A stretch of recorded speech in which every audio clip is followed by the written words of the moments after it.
அவசரமாக school office காலேஜுக்கு போகிற நேரத்தில் சட்டுன்னு செய்கிற மாதிரி ரொம்ப சிம்பிளாக செய்யக்கூடிய ஒரு லஞ்ச் பாக்ஸ் ரெசிபி தான் நம்ம இன்றைக்கி பார்க்க போகிறோம்.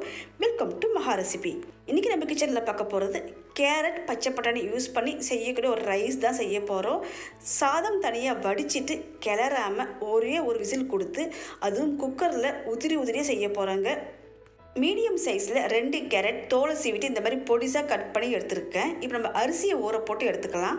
ஒரு பவுலில் 1 கிளாஸ் அளவுக்கு பாசுமதி அரிசி எடுத்துருக்கேன். நம்ம இதுக்கு பதில் நார்மல் அரிசி கூட நம்ம பயன்படுத்திக்கலாங்க. தண்ணி சேர்த்துட்டு நல்லா கழுவிட்டு கொஞ்சமாக தண்ணி விட்டு ஊற போட்டு எடுத்துக்கலாம். இந்த மாதிரி செய்யும் போது ரைஸ் நீளமாகவும் உதிரியாக நம்மளுக்கு கிடைக்கும்.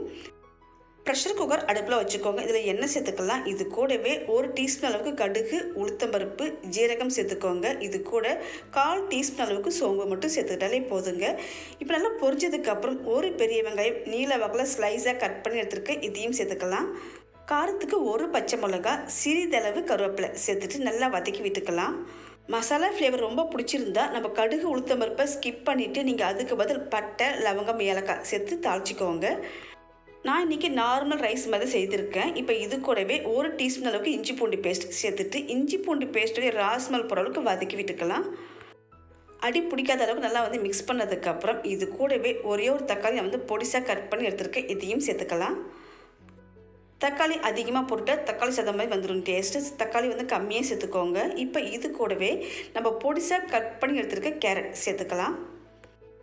ஸ்டவ் ஸ்லோ ஃப்ளேம்லேயே இருக்கட்டும், அப்போ தான் அடி பிடிக்காமல் இருக்கும். நல்லா மிக்ஸ் பண்ணி விட்டுக்கலாம்.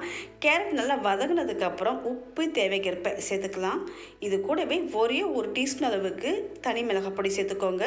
1 டீஸ்பூன் அளவுக்கு தனியா பொடி சேர்த்துட்டு 1 டீஸ்பூன் அளவுக்கு கரம் மசாலா பொடி சேர்த்துக்கலாம். எல்லாத்தையும் ஒன்று போல் நல்லா மிக்ஸ் பண்ணுற அளவுக்கு நல்லா வதக்கி விட்டுக்கலாங்க. இந்த அளவுக்கு நல்லா வதங்கினதுக்கப்புறம் நம்ம ஏற்கனவே எடுத்துருக்கிற பச்சை பட்டாணி இருக்கு இல்லையா, அதையும் சேர்த்துக்கலாம். சேர்த்து நல்லா மிக்ஸ் பண்ணி விட்டுக்கலாம். நான் இன்றைக்கி எடுத்துருக்கிறது ஃப்ரெஷ்ஷான பச்சை பட்டாணி. இப்போ தான் சீசன், நம்மளுக்கு ஈஸியாக கிடைக்கும் இல்லையா. இந்த பட்டாணி இல்லைனா மட்டும் காஞ்ச பட்டாணியை ஊற வச்சுட்டு வேக வச்சு சேர்த்துக்கோங்க.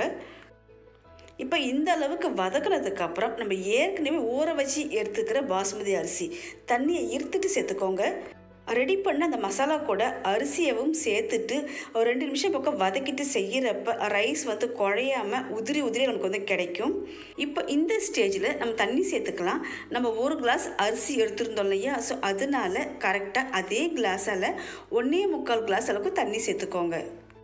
வழக்கமாக வெஜிடபிள் பிரியாணி, சிக்கன் பிரியாணி செய்கிறப்பெல்லாம் 1 பங்கு அரிசினா 1.5 பங்கு தண்ணி சேர்த்துப்போம் இல்லையா. ஆனால் இந்த ரைஸை பொறுத்த வரைக்கும் 1 கிளாஸ் அரிசினா 1.25 கிளாஸ் அளவுக்கு தண்ணி சேர்த்துக்கோங்க. அப்போ தான் நமக்கு கரெக்டாக கிடைக்கும். ஏன்னா நம்ம இதில் தக்காளி கம்மியாக தான் போட்டிருக்கோம், தயிர் சேர்க்கவே இல்லை. ஸோ அதனால் தண்ணியோட அளவு கொஞ்சம் 1/4 பங்கு எக்ஸ்ட்ரா சேர்க்குறப்ப தான் ரொம்ப ட்ரையாக இல்லாமல் பர்ஃபெக்டாக நமக்கு ரைஸ் கிடைக்கும். லெமன் ஜூஸ் கொஞ்சமாக பிழிஞ்சு விட்டுக்கலாம். உப்பு லைட்டாக கம்மியாக இருக்கிறதுனால நான் கொஞ்சமாக உப்பு சேர்த்துட்டு கலந்து விட்டுட்டு இதுக்கு மேலே ஃப்ரெஷ்ஷான கருவேப்பிலை, கொத்தமல்லி தூவி விட்டுக்கோங்க. இப்போ குக்கரை க்ளோஸ் பண்ணிவிட்டு வெயிட் போட்டு கரெக்டாக 1 விசில் கொடுத்து வேக வச்சு எடுத்துக்கலாம். ஸ்டீம் ரிலீஸ் ஆனதுக்கப்புறம் ஓப்பன் பண்ணி பார்க்கலாம். ரொம்பவே சூப்பராக வந்திருக்கு. கொஞ்சம் கூட குழையாமல் உதிரியாக ரைஸ் நல்லா நீளமாகவும் கிடச்சிருக்கு பாருங்கள். ரொம்ப சிம்பிளாக செய்யக்கூடிய ஒரு கேரட் ரைஸ் தாங்க. கண்டிப்பாக நீங்களும் ட்ரை பண்ணி பாருங்கள். அர்ஜென்ட்டாக வெளியில் கிளம்புற நேரத்தில் செய்யக்கூடிய ஒரு சிம்பிளான ஒரு லஞ்ச் பாக்ஸ் ரெசிபி தான். கண்டிப்பாக நீங்களும் மிஸ் பண்ணாமல் ட்ரை பண்ணி பாருங்கள். கூடவே சிம்பிளான ஒரு உருளைக்கிழங்கு வறுவலோட சாப்பிட்றப்ப ரொம்பவே சூப்பராக இருக்குங்க. மிஸ் பண்ணாமல் ட்ரை பண்ணி பாருங்கள். உங்கள் எல்லாருக்குமே இந்த வீடியோ பிடிச்சிருந்தா லைக் பண்ணுங்கள், ஷேர் பண்ணுங்கள், சப்ஸ்கிரைப் பண்ணுங்கள். பக்கத்தில் இருக்கிற பெல் சிம்பிளை கிளிக் பண்ணிங்கன்னா ஃபர்தராக நான் போகிற வீடியோஸ் நோட்டிஃபிகேஷன் சிம்பிளாக கிடைக்கும். தேங்க்யூ.